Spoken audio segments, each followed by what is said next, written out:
Hello, I'm Evelyn, and this is Alice. I want to ask Alice that if you could host a dinner party with any two icons in Asian arts and culture, who would they be and why? Teresa Tang. Tang Yujin. Okay, she is an Asian icon. She's a singer. Passed away about 20 years ago.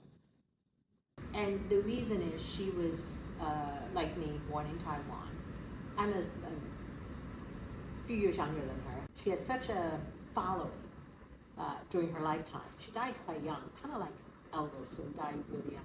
But she was popular around the time when China was opening up. And she never made it back to China. She lived in Hong Kong, I think, for many years. And this was China's opening of the, around the 80s, 70s, 80s. And her music just kind of has a lot of impact on people in Taiwan, and Hong Kong, and Macau, and in mainland, even though she never, her father came from there. So I've always loved her music. I don't do karaoke well, but the only song I know is her song from karaoke, when I have to do karaoke. And I find that she's still, even though she's been gone for many years, when her songs play, people, it kind of sends a happy vibe around with people who just find her music kind of soothing, of different generations.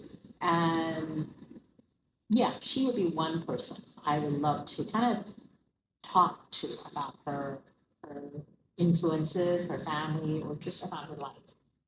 The other icon would be an artist. I think, we've done a series of Chinese contemporary women artists.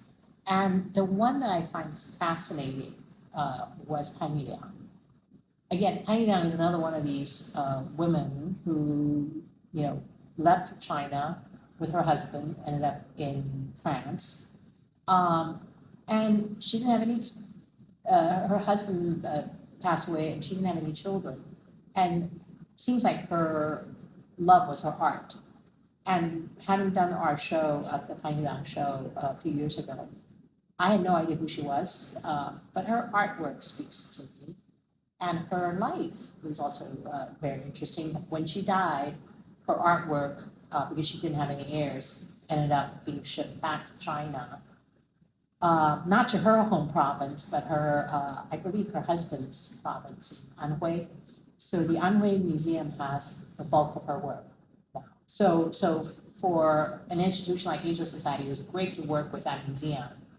She didn't have, kind of like Van Gogh, a lot of, when they're in their lifetime, people didn't collect their art.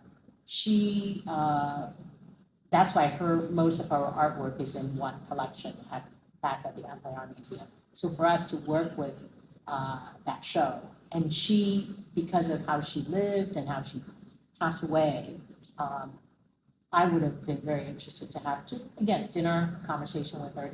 Thank you for your answer, Alice.